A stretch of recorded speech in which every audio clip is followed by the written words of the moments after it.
Stërvitja shumëkombëshe Defender Europe 25, një nga stërvitjet më të mëdha dhe më komplekse të dekadës së fundit në Evropë dhe Afrikë, ka nisur disa ditë më parë nga Shqipëria.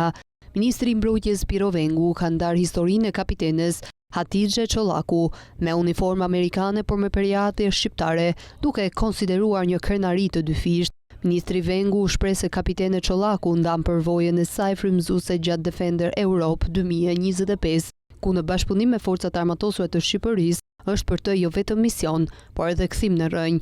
Nga ana e saj, kapitene Çollaku shprehet se është pjesë e forcave kombëtare të New Jersey në Amerikë, por është me origjinë nga Peshkopia.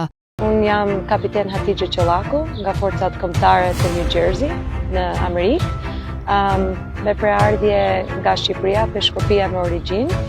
Kam ikur në Amerikë në vitin 1999 me familje, me llotari. Misioni Defender 25 e ka sjellë në Shqipëri për të bashkëpunuar me trupa shqiptare ku kapitene Çollaku është angazhuar në pjesën e inteligjencës.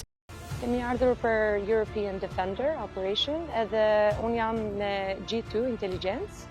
Fakti që më pëlqej të punoj me ushtrinë shqiptare është dhe kjo pjesa që është një exercise multinacional edhe ke ushtrinë në çdo lloj vendi të Ballkanit dhe të Europës, edhe gjithmonë kur janë këto mundësia të punojnë jashtë shtetit, për mua është diçka e mirë.